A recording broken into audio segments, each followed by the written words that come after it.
Oke, selamat bertemu kembali kepada Anda yang masih ada di rumah. Tidak kira kalau kamu di rumah atau di kereta atau di mana-mana. Saya ingin menyampaikan salam petang kepada Anda semua dan juga salam Sabat ya. Kalau hari ini adalah hari Sabat yang indah bagi kamu, typekan amin di ruangan komen di bawah. Dan selamat datang kepada Anda yang baru saja sampai kepada rancangan kita pada petang ini daripada Hope Media Sabah. Ya, kita akan membincangkan buku yang kita selalu baca. Kalau kamu ada buku kamu, Cornerstone Connection, sila buka buku kamu. Kita akan sama-sama membincangkan kita punya pelajaran pada Sabat ini, yaitu pada pelajaran ke-13. Dahulu biasa dan pernah. Ya, dulu biasa dan pernah. Apa yang biasa dulu nih? Apa yang dulu biasa mau ginum kah? Pernah mau ginum kah? Begitu kan nih. Apa yang sebenarnya dimaksudkan dengan dahulu biasa dan pernah? Nah, kalau Anda ingat beberapa Sabat yang lalu saya pun pernah pada pelajaran yang ke-10 saya pernah mengatakan yang ya dia punya topik ini agak ganjil ya. Dia punya topik pada pelajaran yang ke-10 itu depan dan tengah. Dan kita tidak tahu apa maksud sebalik itu perkataan depan dan tengah. Dan pada Sabat ini juga dahulu biasa dan pernah. Apa yang dahulu biasa dan pernah nih? Nah, siapa kamu rasa yang kamu boleh kasih bagi pendapat sedikit nih? Dahulu biasa apa nih? Dan pernah. Pernah apa? Macam mana? Kita coba buka di dalam ayat kunci kita. Oke, kita ayat kunci pada hari ini Lukas 8 ayat 38 dan 39. Mungkin sebelum kita teruskan begitu, saya sangat berbesar hati sebenarnya. Oke, saya sangat excited orang bilang sampai saya lupa pula untuk memperkenalkan kita punya panel-panel pada Sabat ini. Daripada ujung sana, saya ingin memperkenalkan wanita yang tercantik. Oke, nama dia ialah siapa? Mungkin boleh kasih nama. Michelle dari Goshen. Dari Goshen. Yang ini pula? Hai, saya Natalie dari Gereja Goshen juga. Jadi kalau kamu mau cari semenak cantik, pergi di Goshen. Sebelah sini? Hai, nama saya Edward dari Gereja Goshen. Oh, dari Goshen juga. Hai, saya Enos dari Gereja Bungsadan. Sudah kenal semua nama? Mari kita pilih salah satu daripada orang untuk baca ayat kunci kita pada hari ini. Mungkin kita minta yang paling ganteng dia punya suara. Kita minta Edward untuk baca ayat kunci kita. Oke. Ayat kunci kita untuk Sabat nih. Dan orang yang telah ditinggalkan setan-setan itu meminta supaya ia diperkenankan menyertainya. Tetapi Yesus menyuruh dia pergi, katanya, "Pulanglah ke rumahmu dan ceritakanlah segala sesuatu yang telah diperbuat Tuhan atasmu." Orang itu pun pergi mengelilingi seluruh kota dan memberitahukan segala apa yang telah diperbuat Yesus atas dirinya. Lukas 8 ayat 38. Apakah yang Yesus telah lakukan bagi dia? Nah, apa yang sebenarnya terjadi pada cerita ini? Okay. Stay tune karena selepas ini kita akan adakan doa pembuka dan kita akan tahu selepas doa pembuka ini apa sebenarnya yang terjadi pada Sabat ini. Kita minta Natalie untuk menaikkan doa pembuka ya. Oke, mari kita berdoa. Ya Bapa kami dalam kerajaan surga, terpujilah nama-Mu yang telah menciptakan langit dan bumi. Pada saat ini Tuhan, sertai kami untuk berbincang pelajaran ini, agar kami dekat dengan-Mu Tuhan dan belajar lebih firman-Mu. Terima kasih kerana mendengar doa ini. Dalam nama Yesus, Juru Selamat kami. Amin. Oke, terima kasih Cik Natalie. Ya, kita sudah baca tadi ayat kunci kita dan nampaknya ada sesuatu yang terjadi kepada seseorang. Dan Yesus, itu orang mau ikut Yesus dan Yesus cakap tidak apa yang kamu perlu buat adalah kamu kasih ceritalah sama orang lain tentang apa yang terjadi kepada kamu. Nah, apa yang terjadi ini sebenarnya, saudara-saudara? Ya, mungkin kita punya PhD Inos boleh memberikan sedikit penjelasan mengenai apa yang sebenarnya terjadi ini.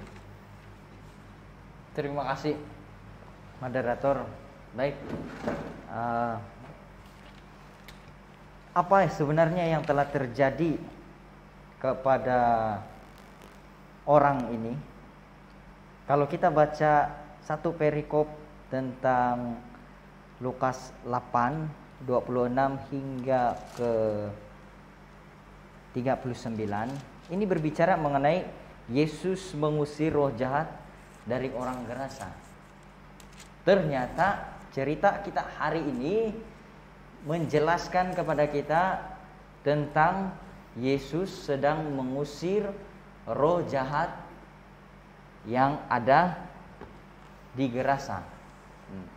Tentang berapa orang atau antara 1 atau 2 orang itu nanti kita akan lebih mendalami cerita ini. Tetapi saya senang untuk mengaitkan sedikit tentang tajuk pelajaran kita hari ini. Dulu, biasa, dan pernah. Dulu, biasa, dan pernah. Dengan kita punya ayat kunci.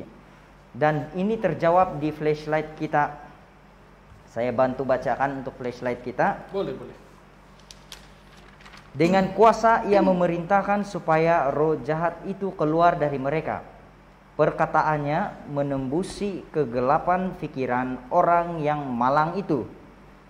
Mereka perlahan-lahan insaf bahwa seorang yang ada di dekat itulah yang dapat menyelamatkan mereka dari siksaan setan. Mereka tersungkur di kaki juru selamat lalu menyembah dia. Tetapi waktu bibir mereka hendak dibukakan untuk memohon kemurahannya, setan berkata-kata melalui mereka. Nah, dulu, biasa, dan pernah. Dengan flashlight kita sudah kasih jelas bahwa dulu, biasa, dan pernah ini berbicara tentang kerasukan. Sebab di sini ayat flashlight kita menjelaskan bahwa perlahan-lahan mereka yang kerasukan itu insaf atas apa yang mereka sudah lakukan. Jadi dulu, biasa, dan pernah kerasukan setan.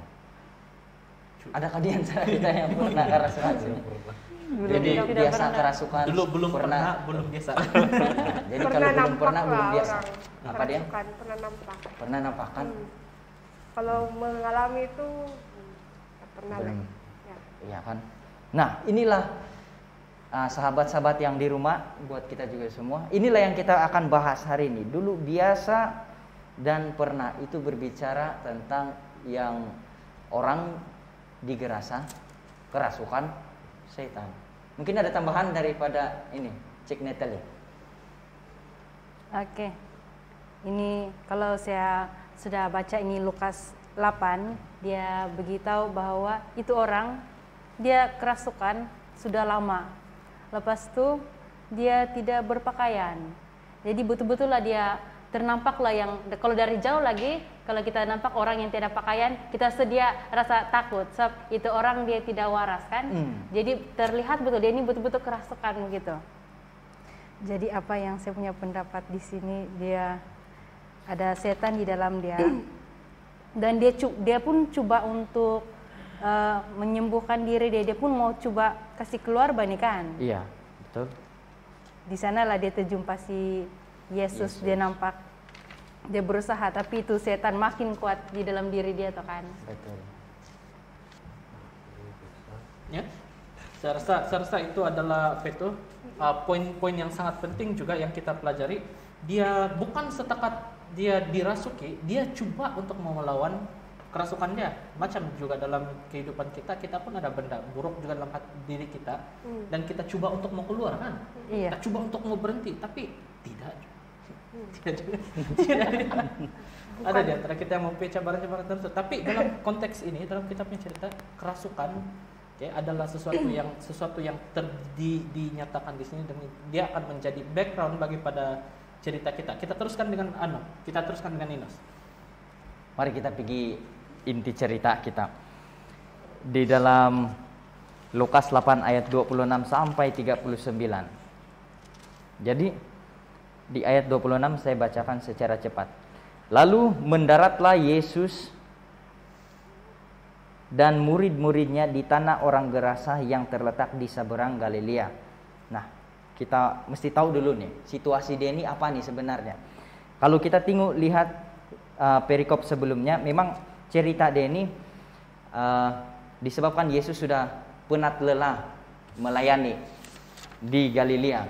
Kemudian dia bawa murid-murid dia untuk pergi satu tempat yang lebih aman dan juga maksud saya lebih tenang untuk istirahat begitu kan.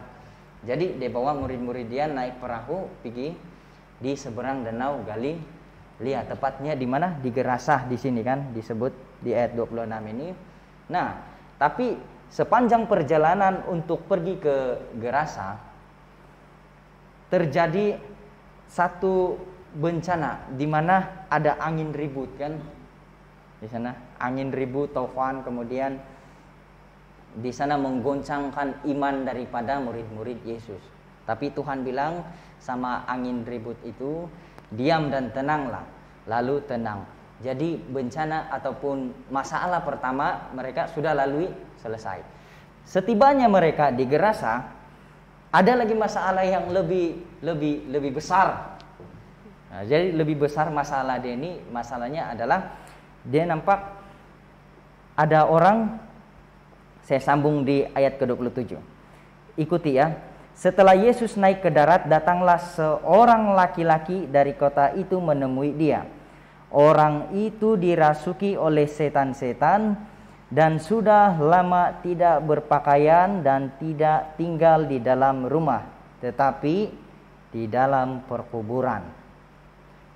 Nah, ada satu orang laki-laki datang sama dia yang kerasukan setan. Tapi di sini dia tidak sebut setan, tapi dia sebut setan-setan. Berarti setan-setan di sini ada banyak. Kita lanjut lagi. Ketika dia melihat Yesus, ia berteriak lalu tersungkur di hadapannya dan berkata dengan suara keras, "Apa urusanmu dengan aku, hai Yesus anak Allah yang maha tinggi?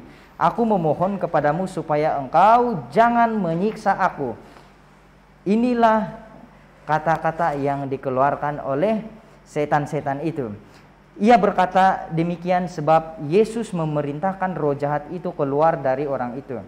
Karena sering roh itu menyeret-nyeret dia, maka untuk menjaganya ia dirantai dan dibelenggu. Tetapi ia memutuskan segala pengikat itu dan ia dihalau oleh setan itu ke tempat yang sunyi. Dan Yesus menjawab kepadanya, "Siapa namamu?" Jawabnya, "Legion," karena ia kerasukan banyak setan. Lalu setan-setan itu memohon kepada Yesus supaya ia jangan memerintahkan mereka masuk ke dalam jurang maut. Adalah di sana sejumlah besar babi sedang mencari makan di lereng gunung. Lalu setan itu meminta kepada Yesus supaya ia diperkenankan mereka memasuki babi-babi itu. Yesus mengabulkan permintaan mereka. Lalu keluarlah setan itu dari orang itu dan memasuki babi-babi itu. Kawanan babi itu terjun di tepi jurang ke dalam danau lalu mati lemas. Setelah penjaga babi itu melihat apa yang terjadi, mereka lari lalu ceritakan hal itu di kota, di kampung sekitarnya. Dan keluarlah orang-orang untuk melihat apa yang telah terjadi. Mereka datang kepada Yesus. Mereka menjumpai orang yang ditinggalkan setan itu yang sedang duduk di kaki Yesus. Ia telah berpakaian dan sudah waras. Maka takutlah mereka. Orang-orang yang telah melihat sendiri hal itu memberitahukan kepada mereka bagaimana orang yang dirasuk setan itu telah diselamatkan. Lalu seluruh penduduk daerah Gerasa meminta Yesus supaya ia meninggalkan mereka sebab mereka sangat ketakutan. Maka naiklah ia ke dalam perahu lalu berlayar kembali. Dan orang yang ditinggalkan setan-setan itu meminta supaya ia diperkenankan menyertainya. Tetapi Yesus menyuruh dia pergi, katanya, "Pulanglah ke rumahmu dan ceritakanlah segala sesuatu yang telah diperbuat Allah atasmu." Orang itu pun pergi mengelilingi seluruh kota dan memberitahukan segala apa yang telah diperbuat Yesus atas dirinya. Saya pikir inti cerita kita hari ini sangat jelas memberitahu kita selok ataupun secara detail tentang cerita ini. Demikian kita punya ringkasan cerita. Kembali kepada moderator. Oke. Jikalau Anda mempunyai aplikasi, sekali lagi saya ingin mempromot kepada Anda, jikalau Anda mempunyai handphone Android atau iPhone adakah? Siapa yang ada phone, kamu boleh download aplikasi Ellen G. White Writing kepada telefon kamu dan kamu kan boleh melihat cerita kita pada apa itu konstan pada hari ini dan apa yang Ellen G. White tulis mengenai situasi ini. Nah, saya suka mengambil petikan-petikan juga daripada Ellen G. White di dalam buku The Life and Time of Jesus the Messiah, jilid yang ketiga. Di sana Ellen G. White mengatakan yang apabila seseorang itu dirasuki, dia tidak ada bezanya dengan, hampir tidak ada bezanya dengan binatang. Sebab dalam ini cerita kita boleh lihat yang dia ini apa? Telanjang, dia tidak ada apa-apa. Dia adalah seseorang yang kehilangan individuality dia, atau dia tidak berpikiran waras, dia tidak dapat mengawal apa yang ada di dalam diri dia. Dan segala tindak tanduk dia, perkataan yang dia katakan, semuanya itu datang daripada entiti yang merasuki dia. Nah, dalam cerita ini kita boleh lihat yang orang itu dia hilang kawalan, dia kehilangan kawalan diri dia, dan entiti yang merasuki dia itu, dia menamakan diri dia adalah Legion, sebab dia itu banyak, dia itu ramai. Kalau dalam bahasa Inggris, Legion memang satu tentera ini, macam satu kan kawanan yang terdiri daripada beribu-ribu askar. Dia bukan setakat askar yang beratus-ratus saja, dia ini adalah beribu ini. Dan apabila mereka melihat Yesus, dia apa yang diminta? Apa yang diminta oleh roh-roh jahat itu? Jangan kasih. Apa yang dia minta? Jangan kasih masuk jurang maut. Dia bilang, apa urusanmu dengan aku, hai Yesus, anak Tuhan yang Maha Tinggi? Aku memohon kepadamu supaya engkau jangan menyiksa aku. Ya, perkataan yang digunakan sana aku ini merujuk kepada satu. Kan? Sebab kami adalah banyak. Aku adalah satu. Tapi apabila dia memperkenalkan diri dia ini adalah Legion. Ya, dan berarti dia ini terdiri pada banyak. Tapi kenapa dia memanggil diri dia satu di sini? Bukannya karena dia ini adalah hanya terdiri daripada satu entiti, tapi mereka semua adalah unit yang bekerja sama untuk melakukan satu matlamat, yaitu untuk menyiksa, untuk menarik orang ini ke jurang maut. Nah, apa yang terjadi pada masa ini menjadi satu panduan bagi kita, atau satu gambaran bagaimana apa yang terjadi apabila roh setan bekerja di dalam diri kita. Ya, dia menarik kita, saudara-saudari. Dia menarik kita jauh daripada Tuhan. Dan makin lama kita bergumul dengan mereka, makin dalamlah kita ditarik. Nah, coba saya tanya siapa-siapa di antara panel-panel kita yang handsome-handsome sebelah sini dan yang cantik di sebelah sini. Apabila kamu menghadapi kehidupan, perkara yang dipanggil kehidupan ini, kamu pernahkah bergumul dengan apa-apa yang jahat, yang bertentangan dengan firman Tuhan? Contohnya mungkin kalau bagian lelaki, bukan lelaki saja lah, mungkin seksis juga nih kalau saya begitu, lelaki saja, laki dan perempuan. Pernahkah kamu orang cakap terjebak, kamu tidak payah jawab, terjebak dengan merokok contohnya. Merokok, meminum, menagih dadah.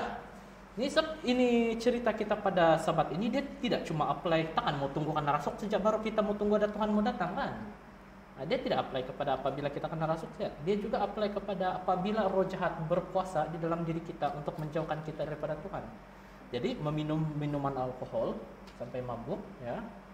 Contohnya merokok. Selepas itu apa lagi yang siap tadi? Menagih dadah. Pernah Pak?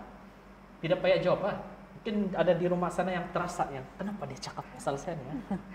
Nah, kalau dia cakap pasal saya yang saya merokok atau tidak ya.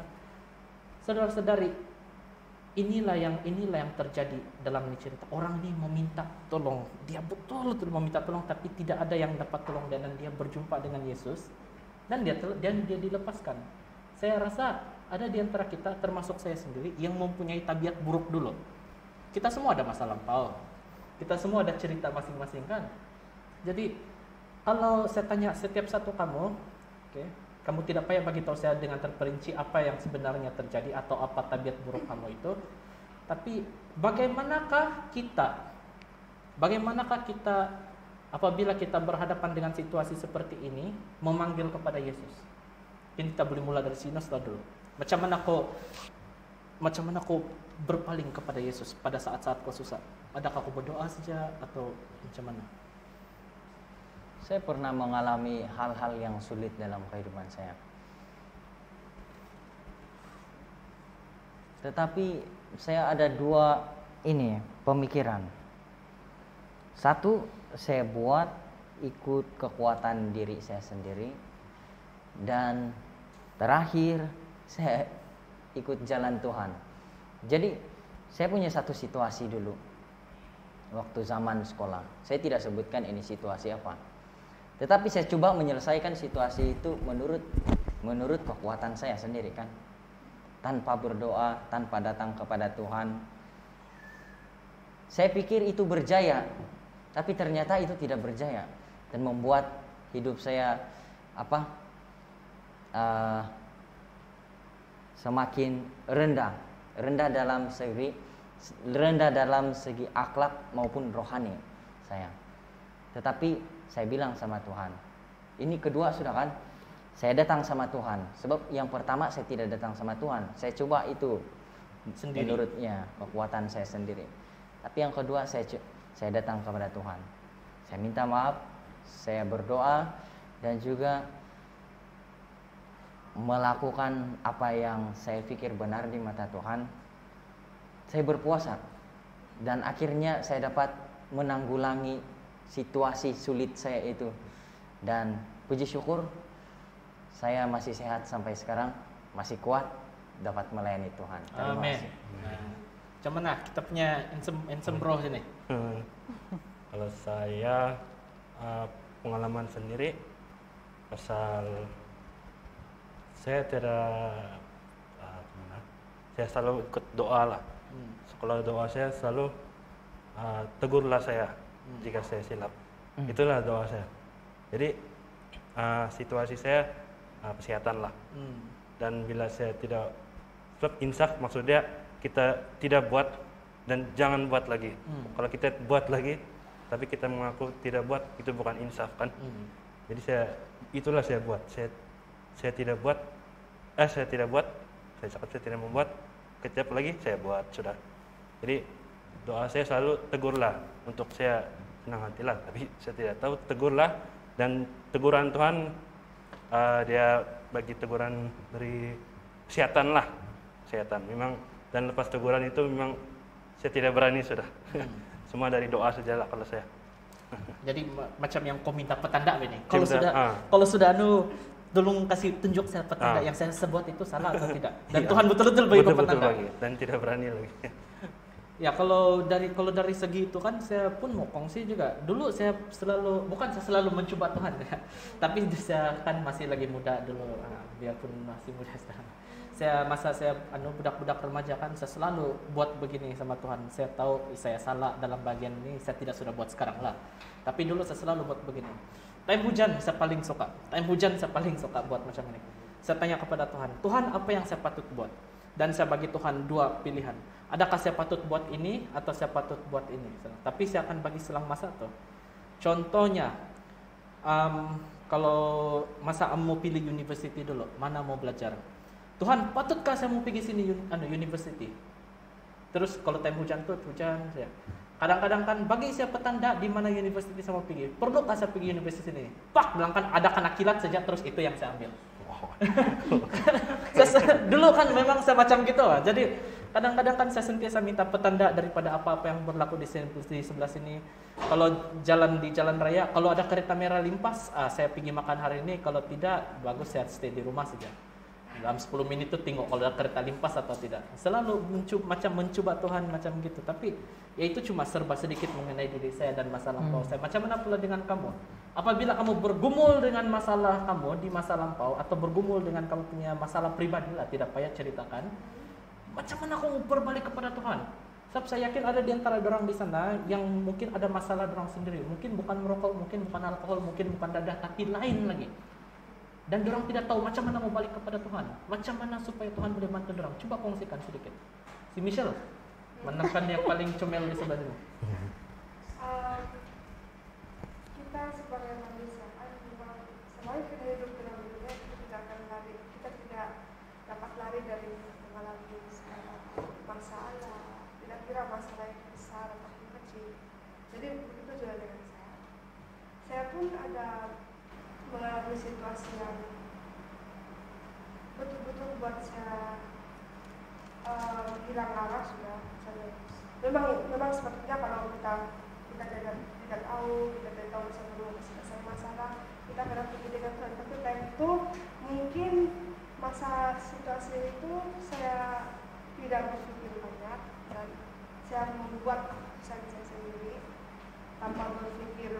tentang apa yang akan terjadi selepas saya buat keputusan. Jadi memang selepas saya membuat keputusan sendiri atas saya punya macam yang tadi itu, ya memang dia punya ending tidak akan, dia akan bertambah lagi masalah. Kan? Jadi saya banyakkan masa saya dengan membaca firman Tuhan, dekatkan diri saya dengan Tuhan, saya berdoa, dan juga itulah karena dalam masa yang sama kalau betul-betul kau mau masalah itu selesai dan mau Tuhan campur tangan dalam masalah kamu kita kena itulah berpuasa, mempunyai penyerahan sepenuhnya kepada Tuhan.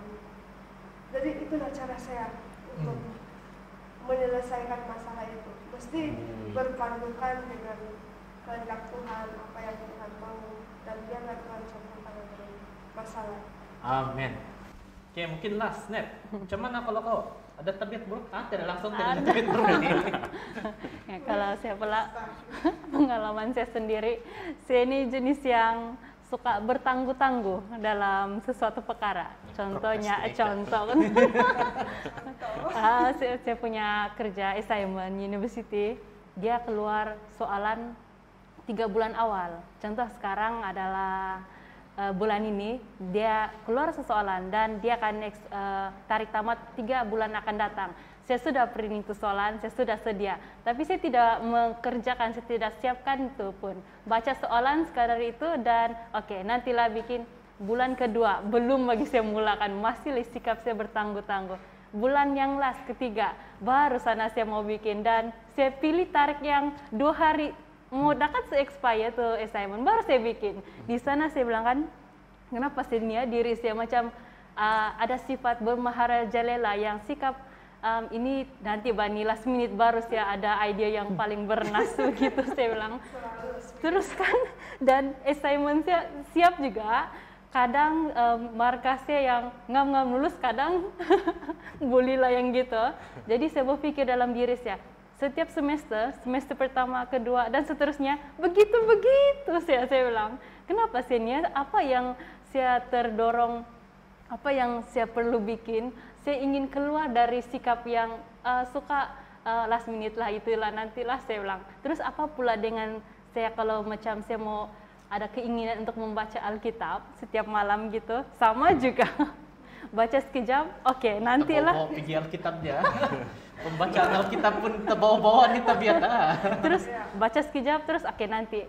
Lepas itu ada tuh yang soalan ada mau bikin, yang kelas Alkitab, nantilah bikin. Last bila tarik tamat baru tuh bikin. Jadi saya rasa saya coba, Arimu coba keluar itu apa? Perangai. Nah, begitulah. Jadi saya ada untuk ini tahun moto dia I will go. Jadi saya bilang saya harus buat petarakan dalam kehidupan saya untuk mengurangkan dan mengelakkan. Ada tertulis di Alkitab, marilah kepadaku yang letih lesu, aku akan meringankan beban bagimu. Jadi saya letih sudah sikap saya yang begini, yang saya tahu itu bukan perkara baik, tapi saya kekal buatnya sampai sekarang. Jadi saya ingin pergi kepada Tuhan, dia akan meringankan saya punya mental, pemikiran supaya saya buat persediaan yang awal untuk menyiapkan apa-apa yang sepatutnya bikin lah, gitu. Gitulah Ardi. Gitulah. Sampaikah apa yang saya mau coba? Sampai. Tapi moderator, ada beberapa yang masih berlegar di pikiran aku. Boleh kita legarkan lah. Kita lebihkan. Kita jawab Ya. legaran dia. Kan? Kalau kita perhatikan, berbalik kepada inti cerita, kita ada 3 pertanyaan yang masih berjalan-jalan di sini nih. Jadi pertanyaan pertama adalah kenapa legion itu suruh mereka pergi di babi-babi itu? Dia bilang jangan bunuh saya on the spot, dia bilang kan, tapi suruhlah saya pergi sini. Kemudian Yesus benarkan kenapa hal itu terjadi. Pertama, kedua, waktu sudah disembuhkan situasi dia kan, orang yang kerasukan itu sudah disembuhkan. Kalau di Alfa Omega jelaskan bahwa ada 2 orang itu yang kerasukan. Ya. Kemudian waktu mereka 2 sudah disembuhkan, kemudian yang penjaga babi itu nampak bahwa babi banyak itu turun Jatuh di jurang kan? jurang, Ya, jurang. dan mati di sana. Kemudian mereka pulang kasih tahu orang kampung, satu kampung orang Gerasa itu pergi di tempat Yesus. Kemudian dia bilang, tidak mau kau sini, pulanglah, dia bilang. Dia ditolakkan Yesus waktu itu. Kenapa hal itu terjadi? Kenapa Yesus ditolak? Sedangkan orang yang kerasukan itu sembuh. Kalau menurut pikiran saya, wah kalau orang yang kerasukan disembuhkan kan, saya patut bersyukur, berterima kasih. Tapi orang kampung bukan berterima kasih, tapi dia halau lagi. Kenapa begitu? Dan yang ketiga, yang masih bermain di pikiran saya ini adalah waktu terakhir Yesus mau berangkat sudah di seberang pulau, bus kena halau kan, dia kena halau. Terus tuh, tapi 2 orang itu pergi jumpa Yesus. Tuhan, saya mau ikut kau. Saya mau jadi sama seperti murid-murid kau, melayani. Tapi apa bilang Yesus? Tidaklah. Kau pulang saja, kasih tahu saja. Kau jadilah, apa dia bilang? Kau lah kasih tahu sama iya, orang. kau lah kasih tahu sama derang di sini. Apa sebenarnya poin yang Yesus mau sampaikan kepada 2 orang ini? Apa poin sebenarnya? Kenapa dia suruh pulang itu sebenarnya? Ini kan bagus kan 3 pembahasan Jawab ini. kamu itu. Yang pertanyaan utama dia tadi, kenapa dia minta pergi tuh babi-babi? Ya. Kenapa? Di babi-babi dulu. Saya cobalah. Oke. Ini yang saya suka nih. Tapi saya ada beberapa saja saya dapat lah mungkin. Satu yang saya dapat sini, kenapa dia suruh pergi babi-babi itu? Sebab satu, dorang takut. Itu yang saya tahu lah. Sebab sini dorang bilang, dorang panggil Yesus, bukan Yesus saja atau, oi kenapa kau sini? Dia panggil Yesus, anak Tuhan yang maha tinggi. Satu itu saya dapat, itu yang saya beli jawab lah. Sama yang satu saya beli, tapi ini saya tidak pasti. Lebih baik janganlah. Habis saya tidak pasti yang. Tidak Pak, ini adalah perbincangan, tidak apa pendapat. Sebab yang jawaban, saya punya jawaban lah. Yang kedua tuh masa itu, yang saya punya kajian lah. Masa itu babi dianggap kotor dan tidak diternak untuk jadi makanan. Jadi oleh karena iblis itu takut, jadi dia terus minta pergi babi-babi itulah untuk dorang lemaskan diri dorang. Nah itu 2 poin yang saya adalah untuk soalan pertama. Thank you. Kalau saya pula, saya pun suka juga mau kongsi-kongsi nih. Ya. Kenapa dia harus pergi babi-babi? Saya suka poin saya dulu yang pertama tadi adalah apabila dia orang ini semua dia kenal siapa Yesus kan. Dia kenal siapa Yesus dan dorang tahu apa yang Yesus boleh buat kepada dorang. Sebab ayat yang perkataan yang datang selepas itu dia bilang, aku memohon kepadamu dan aku memohon kepada kau Yesus. Dia bilang, jangan engkau menyiksaku.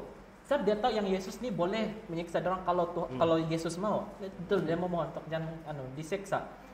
Jadi apa yang saya boleh nampak di sana nih kan, yang kerasa takut dia orang nih kan kepada Yesus ini melampau Pak. Sangat-sangat takut kepada Yesus. Sebab dia tahu apa saja yang Yesus katakan dia akan dikabuli, dia akan terjadi. Itu yang pertama. Selepas itu yang kedua adalah apabila dia cakap izinkanlah saya pergi, itu yang babi-babi di sebelah sana. Izinkan saya pergi kepada babi-babi itu, mungkin dia merujuk kepada yang saya ini adalah macam mana mau cakap apa? Saya ini bagus lagi saya mati sebagai babi daripada saya mati di dalam tubuh orang ini. Sebab kalau saya mati di tubuh orang ini, bila kau bercakap saya akan betul-betul mati. Tapi kalau saya pergi sana babi dan saya mati di sana, mungkin saya tidak akan mati di tangan kau, at least saya mati di tangan batu atau mati lemas saja. Tapi itu cuma pendapat lah PhD Inas. Alhamdulillah. Saya pun ada pendapat. Bagus. Masih banyakan pertanyaan ya. Iya. Oke, yang pertama dulu lah. Mungkin juga Yesus mau kasih tahu semua orang yang kalau kita ikut ajaran setan, kita akan mati. Mungkin dia akan bingung kasih show kita dari babi-babi itu, dia akan masuk ke babi, terus tuh babi terjun pergi jurang. Mungkin juga itu pendapat saya, sebab satu itulah sebab orang takut. Iya. Orang nih setan nih terlampau tinggi hati lah. Kita tahu kan macam mana dia Betul. bermain. Jadi dia mungkin juga dia tidak mau mati di tangan Yesus. Macam saya disangka tadi betul juga. Ada dia punya maksud saya ada dia punya poin juga di sana. Dan mungkin juga Yesus mau kasih semua orang lah itu yang apabila kita mengikut ajaran setan kita akan jatuh. Kita tidak akan selamat, kita tidak akan masuk surga. Betul. Kita akan masuk neraka. Oke. Upah dosa. Iya kan, upah dosa adalah maut. Sebab itu babi itu kita tahu babi itu dalam Alkitab pun dia bilang haram, tidak boleh makan binatang yang kotor. Jadi itu setan tuh dalam itu setan itu semacam itu babi lah. Tapi ya itu babi pendapat. Terima kasih. Di sini. Saya rasa cukup banyak dan jelas sudah tuh pendapat yang Mungkin yang kedua atau ketiga. Yang kedua ini. Apa sudah yang kedua? Masih ingat moderator? Persoalan si apa itu PhD Inus yang kedua. Oke. Apa tuh? Masih ingat? Persoalan si Inus yang kedua yang berlegar-legar di pikiran dia tadi. Iya, saya pikir yang ketiga pula tuh. Yang mana-mana duluan. Yang mana-mana duluan. Yang ketiga pun boleh. Ya, kenapa Yesus memilih untuk tidak mau terima dorang sebagai murid yang on the spot untuk mau ikut dia pulang seterusnya, tapi disuruh pula untuk kasih sebar pergi tempatnya. Tidak payah kau ikut saya, tapi kau kasih tahu sama orang-orang di tempat kau. Nah, kenapa? Oh, sekarang saya ingat pula soal. Saya pun ingat sudah. Baru sekarang saya ingat soal kedua. Kenapa dia apa itu? Kenapa dia kena reject? Kenapa Yesus kena reject sama orang-orang yang ada di sana pada masa itu? Mungkin panjangan. Oh ya, itu soalan nomor 2 yang karena kan. Kenapa dia ditolak oleh itu orang-orang di sana? Bagi pendapat saya, itu rakyat-rakyat sana mungkin tidak pernah melihat begitu keajaiban sehingga mereka serasa sangat ini adalah kuasa ahli sihir, mungkin kuasa-kuasa yang mereka langsung tidak pernah jangkakan dan dorang terkesan di hidup mereka. Dan itulah saya rasa itu dorong punya keputusan yang sangat paling cepat. Jadi orang takut kali, tidak pernah berlaku. Ada kayak tidak pernah berlaku di daerah kan? sana dulu. Kau tidak takut kalau ada orang datang sana kampung baru tiba-tiba buat dia tidak di tempat tuh kan viral. Ada tidak, maksud saya di tempat tuh orang belum percaya sama Tuhan deh kan tuh. Orang masih ada kemungkinan juga tercari-cari mana yang benar, mana yang salah. Mungkin orang sudah terbiasa dengan itu orang yang kena rasuk tuh. Rasa nampak. Betul. Terus orang macam udah percaya, ayo boleh sembuh. Orang biasa dengan sudah manusia nampak. biasa saja. Masa itu kan Yesus macam manusia biasa saja, Pak. Orang tidak tahu apa yang Yesus boleh buat begitu. Jadi orang ingat dia ini macam ahli sihir kali. mau kasih porak-poranda tuh tempat dorang lah. Mungkin pandangan dorang negatif lah. Walaupun tuh orang sembuh tapi mesti dorang terfikir juga kan macam mana apa kuasa dia. Dorang tidak tahu lagi. Dorang tidak pengetahuan tentang Yesus lagi. Mungkin kalau dorang ada pengetahuan tentang Yesus, dorang tahu dia itu juru selamat. Mungkin dorang tidak ada penerimaan dorang kan? Ya, ada penerimaan dorang juga. Kalau gitu saya buat susulan, solan di dalam solan. Solan di dalam solan dia. Saya memenangkan kamu cakap tadi yang dia mungkin orang sana kan mungkin takut bahkan. Kenapa dia orang nampak nih ahli sihir begini kah semua gitu. Dorang punya kepercayaan tidak begitu. Iya, tidak begitu. Kalau kamu tengok di dalam ayat hafalan yang seterusnya tuh yang 37 mereka ini dia bilang di sini lalu seluruh penduduk daerah Gerasa minta kepada Yesus supaya ia meninggalkan mereka saat mereka sangat ketakutan. Nah, orang-orang gerasa ini kita lihat dorang nih dari awal cerita dorang ada penjaga babi kan? Penjaga babi. Mungkin babi pada masa itu adalah salah satu daripada ternakan-ternakan dorang mungkin juga. Dan sesuatu yang sangat biasa bagi dorang untuk ya makan babi itu satu. Dan dorang tahu itu adalah salah tapi masih juga buat. Kalau kita di dalam hidup kita berdepan dengan situasi seperti ini. Kita mau lakukan sesuatu yang sudah ketara jahat, sudah ketara berdosa di hadapan mata Tuhan, dan kamu nampak kuasa Tuhan di hadapan kamu. Adakah kamu akan merasa takut atau kamu merasa lega? Ya, Sebagai seorang manusia biasa. Terus kamu sudah biasa dengan kesalahan-kesalahan atau dosa-dosa dalam hidup kamu. Terus Tuhan tampil di hadapan kamu. Kamu tidak rasa takut kan? Takut sebab dosa kan? Iya. Ya. Takut sebab sebab ini ya Tuhan Datang nampak sudah yang betul. ya, saya buat dosa. kemungkinan besar orang gerasa pada masa itu sudah biasa dengan satu kehidupan yang berdosa. Itulah kenapa Iya. orang biasa dengan nih orang kena rasuk. Iya. Dan apabila orang nampak ada seorang manusia datang dan dia kasih bersih nih orang daripada orang punya kerasukan, dia orang rasa takut. Alamak, orang yang lebih berkuasa daripada kita punya dosa-dosa atau lebih berkuasa daripada hantu-hantu itu telah datang. Kalau dia datang untuk kita, untuk menghapuskan kita yang mungkin hampir sama dengan Tuhan, dengan itu hantu-hantu atau dengan itu setan-setan, mungkin itu juga salah satu benda yang orang takut pada masa itu. Kalau saya lah orang gerasa pada masa itu dan saya punya kehidupan penuh dengan dosa, saya terus terang saya takut tuh. Kalau ada orang yang lebih berkuasa daripada Tuhan datang. Oh, oke, thank you. Kita lanjut pertanyaan ketiga. Lanjut pertanyaan ketiga. Kenapa itu? Kenapa Yesus? Itu orang yang Dikasih biar. bekas kena rasuk yang karena suruh kasih Tuhan bilang, kabarkan. tidak pak, kau stay di sini, dia bilang. Apa sebenarnya yang Yesus mau sampaikan kepada mereka ya Tuhan? Saya Mungkin tambah Yesus mau sedikit. orang buat kesaksian kan? Ya, Apa dia? satu poin yang sangat cantik tidak? Ya. Dia mau kasih tahu pengalaman dia Oh. karena sembuh oleh Yesus. Oh, Dijadikan satu kesaksian lah. Sebab sama satu lah mau menyelamatkan orang negara gerasa tuh supaya tidak jatuh dalam dosa. Mungkin salah satu sebabnya itulah. iya kan? Dalam di ayat apalan dia juga orang yang di sini kita punya inti cerita itu orang-orang gerasa datang dan orang kenal tuh yang kena rasuk dulu tuh berarti orang sudah tahu yang itu orang biasa sudah kena rasuk Populer sudah. ya sudah populer sedia. Jadi kalau itu yang orang yang sudah populer sedia membuat kesaksian Iya. dan Dorang akan menunjukkan yang orang sembuh, itu kesaksian akan lagi kuat, Lebih hidup. ya lebih Iya. hidup berbanding daripada kita kasih cerita kesaksian hidup orang lain kepada kita yang orang nampak lain. tapi kita yang kasih cerita macam ya. Oke. Dapat poin, terima kasih. Ya. itu DPN.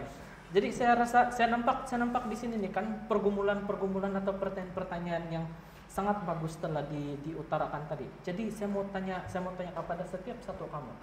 Oke, setiap satu kamu. Kalaulah kita melihat keajaiban yang Yesus tunjukkan ini berlaku di hadapan mata kita, seorang yang kerasukan dan disembuhkan, adakah kamu akan merasa takut atau kamu akan rasa takjub? Apabila kamu melihat situasi itu dan kalau kamu takut, kalau kamu takjub, adakah iman kamu kepada Tuhan itu bertumbuh atau adakah iman kamu kepada Tuhan itu makin rendah? Pernah kan? Pernah kamu nampak kan? Itu orang disembuhkan? Pernah. PhD pernah. Inas. Pernah nampak orang disembuhkan? Bagaimana apa yang terjadi kepada iman kamu? Bertumbuh. Dalam Saya dulu lah kan. boleh. Sudah sabar sih kamu lihat Iya, saya nih boleh. bercakap. Tidak lah. Show. Kalau orang disembuhkan sekarang, macam kita susah betul mau percaya, Pak. Habis banyak sudah yang kejadian-kejadian orang sakit tiba-tiba sembuh, boleh jalan di YouTube. Betul. Itu bukan menguatkan kita, tapi bahkan membuatkan kita bertanya-tanya, ini betulkah tidak? Dan fondasi kita, Alkitab sudah bagi tahu bahwa Kalau kamu melihat seperti itu, jangan langsung kamu percaya. Tes. Tes dia. Cobalah dia. Ada 4 cara coba tuh kan. Salah satunya adalah dari buah dia, dari tabiat dia. Kita tahu bahwa penyembuhan yang dia buat itu benar ataupun tidak. Buah dia itu akan terlihat di dalam Alkitab juga. Betul. Tapi saya punya satu pengalaman yang orang ini disembuhkan, kemudian saya terkuatkan. Dan ini terjadi pada tahun, sedikit cerita, tidak lama, 2 menit. Ini terjadi pada tahun lebih kurang 2016 kalau saya tidak salah. Dan ini terjadi di kampung Sorinsim. Macam saya dah pernah dengar ini. Saya Seorang pernah dengar ayah, juga. seorang ayah membawa anaknya bersama istrinya dan membawa 2 orang anaknya bersama istri dia. Oleh karena masalah ekonomi, pergi naik di satu bukit. Di bukit itu ada satu saja yang boleh membuat ekonomi derang baik kembali. Di mana waktu itu mahal harga garu kan. Jadi di bukit itu ada satu garu yang besar dan sudah matang. Kalau diambil boleh jual. Singkat cerita, keempat orang ini pergilah naik ambil garu itu. Jadi bila sudah naik, pergi tengok di tempat di garu itu, ternyata itu garu sudah kena tebang. Ambuh. Putus harapan si orang tua ini, masalah ekonomi. Oleh karena saking memikirkan kayu garu itu, tiba-tiba anak daripada ayah ini yang paling bungsu jatuh daripada ketinggian lebih kurang 100 meter itu. Curang tinggi, dan di bawah dia itu batu-batu, kemudian ada pokok kayu-kayu besar, dan paling bawah dia itu ada anak sungai kecil. Kalau saya berada di posisi sana, saya boleh katakan anak itu sudah mati. Tapi bila anak itu jatuh, benar-benar selama hampir 1 jam anak itu tidak bernafas. Saya pindahkan cerita lagi. Bapak itu berdoa, kemudian satu keluarga ini berdoa, sampai malam hari akhirnya anak itu bangkit kembali. Dan saya percaya itu satu mujizat penyembuhan yang menguatkan saya. Dan itu terjadi pada keluarga saya. Itu adik kecil saya, paling bungsu. Dan itu menguatkan saya. Bila saya melihat apa yang dibilang tadi, bila kita melihat apa yang kita rasakan, itulah yang kita bagi tahu. Bilang kan dalam tadi itu, apa bilang message Tuhan yang terakhir itu sama 2 orang itu. Pergilah. Kamu pergilah. Apa yang kamu sudah lihat, apa yang kamu sudah rasa, ceritakanlah kepada penduduk orang Gerasa. Di penduduk orang Gerasa itu sebenarnya orang kafir itu semua. Jadi orang yang tidak percaya. Tidak percaya. Jadi bila Yesus suruh derang pulang, deranglah yang jadi misionaris pertama untuk kampung mereka dan 10 kampung yang lain, Decapolis nama dia. Jadi kalau kita lihat di sini juga yang saya dapat dari cerita inilah, terus saya kasih rangkum lah kan. Saya punya pendapat. Berdasarkan pembacaan saya, iblis memang benar apa yang Michelle cakap tadi. Iblis berusaha, tidak pandai putus-putus mau berusaha mau kalahkan Tuhan. Dan bilang Bro Edward tadi juga iblis memang tunduk kepada Tuhan. Itulah sebab dia pergi suruh masuk di babi-babi itu dan babi itu jatuh. Kenapa? Saya coba berpikir lebih dalam dan saya ada bantuan sini Alpha Omega menjelaskan bahwa kenapa itu legion minta di babi-babi itu, minta pindah di babi-babi itu. Ternyata orang-orang kafir di sana dia punya kegiatan yang biasa-biasa itu. Puncak pendapatan. Ya, jaga itu. Perdagangan babi. Ya. Nah, jadi kalau babi itu masuk di jurang dan mati, mereka akan rasa sayang. Tidaklah pendapatan uang saya. Kan? Marah. Itulah sebab derang mau halau itu Yesus lagi pulang. Rugi. Ya, Rugi semua nanti ada babi derang ya, disuruh lagi kasih rugi. masuk. Ya. Tapi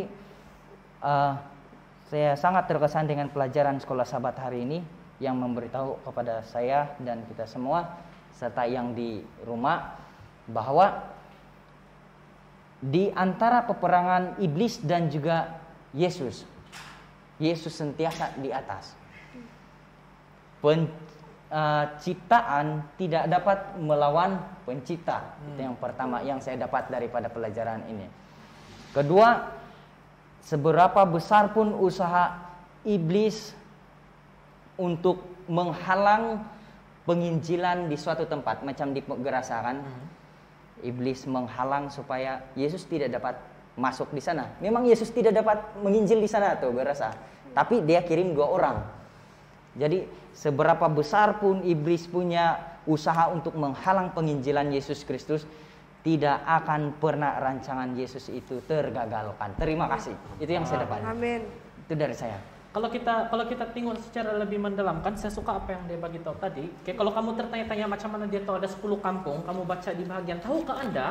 Oke, dalam bahagian tahukah Anda, dia akan memberitahu kamu apa keadaan geologi di sana, atau ya apa penempatan yang ada di sana.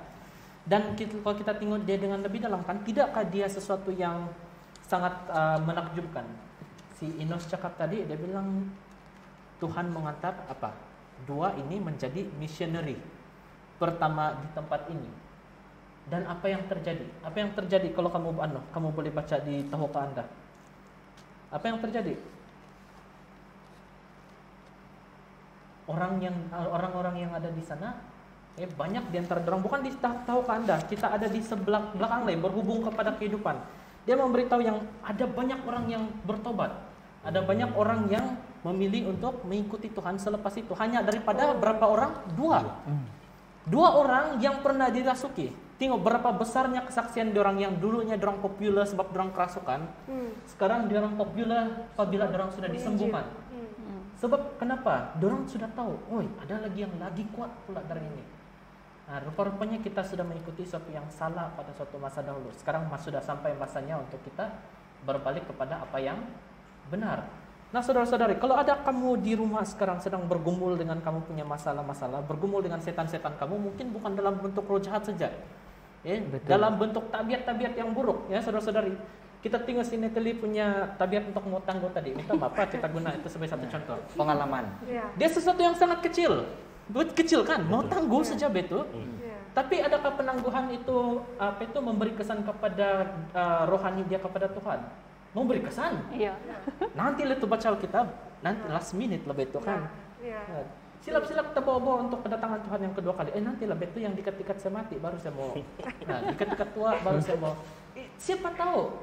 Kita tidak tahu bila kita akan pergi. Nah, sifat penangguhan itu sekarang sesuatu yang kecil menjadi sesuatu yang sangat besar. Betul. Tabiat yang buruk yang kecil dia akan menjadi sesuatu yang sangat besar. Mungkin ada juga di antara kamu yang sedang struggle. Macam mana mau berhenti, mau cucuk jarum, paham gitu? Macam mana mau berhenti cucuk jarum? Sekarang ada tuh tren tuh. Wah. Orang dulu ikat sini pas tuh jarum.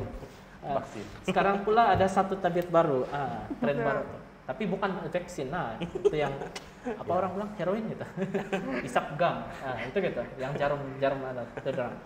Ada di antara kamu yang menonton di rumah yang merasakan diri kamu itu tidak layak untuk Tuhan. Saudara-saudari, 2 orang yang datang pergi tempat Tuhan ini telanjang, tidak ada apa-apa, macam binatang lagi. Bercakap pun tidak tentu kali. Mungkin yang bercakap melalui orang itu adalah suara yang datang daripada setan itu. Dan itulah suara dia datang daripada setan. Kalau kamu rasakan diri kamu tidak layak, apalagi ini 2 orang. Tapi ini 2 orang pun diselamatkan oleh Tuhan. Dan Tuhan gunakan apa yang terjadi kepada mereka, kesaksian mereka untuk menyentuh lebih banyak hidup-hidup di sekeliling. Dan saya yakin kamu yang ada di rumah sekarang pun boleh melakukan benda yang sama. Kalau kamu ada tabiat buruk dan kamu berusaha untuk pergi kepada Tuhan, pergi kepada Tuhan ya, bukan untuk menyelesaikan masalah dengan cara yang tersendiri, sepahati saya.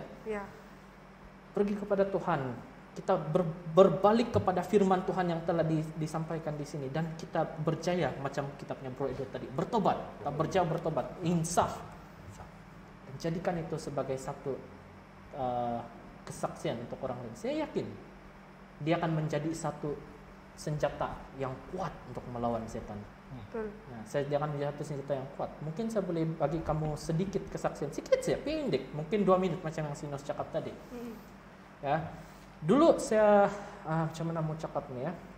Kalau dari Anda bilang yang betul-betul kenal saya ada satu tabiat di mana dulu saya selalu orang mencakap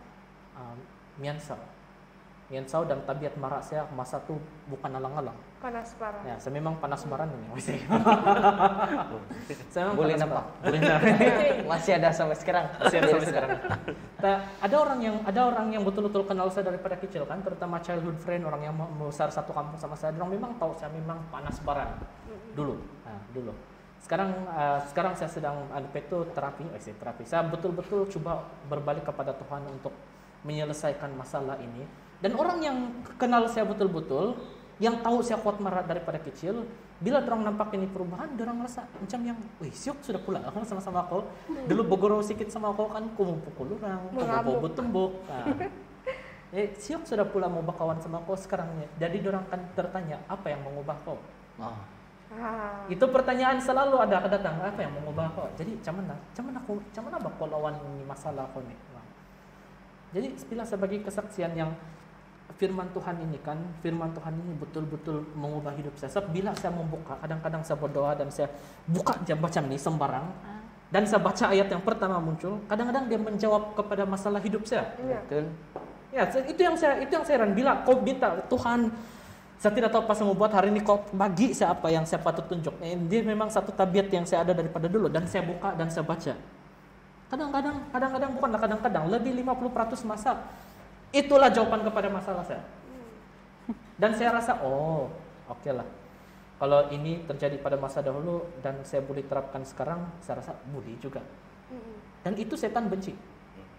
Kadang-kadang Bible saya pandai hilang. Percayalah cakap saya, bila kita melakukan sesuatu yang untuk Tuhan, benda pandai hilang.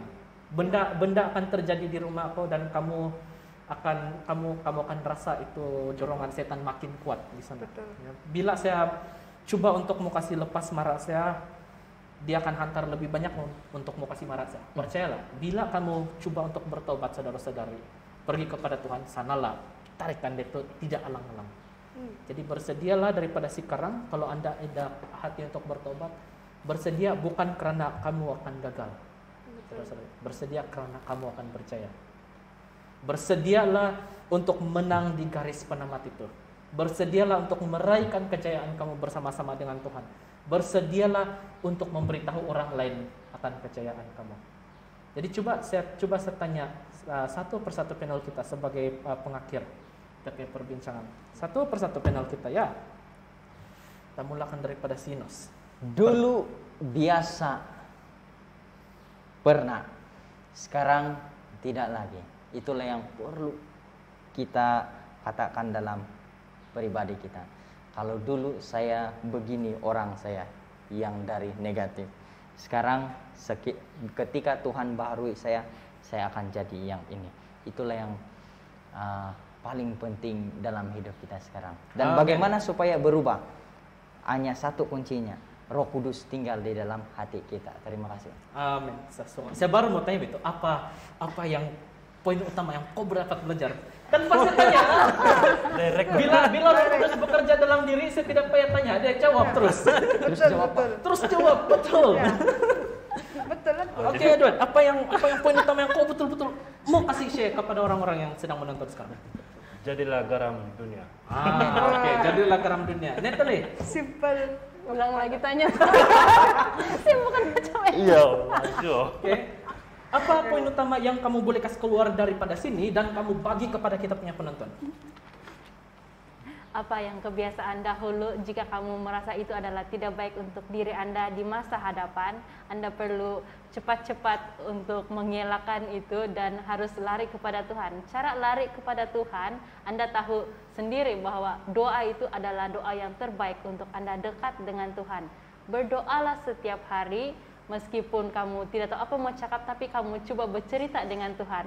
Mungkin kamu boleh meluah kepada Tuhan, dan di sana mungkin membuatkan kamu biasa untuk berdoa, dan lama-kelamaan doa Anda akan Anda rasa suatu komunikasi yang ajaib.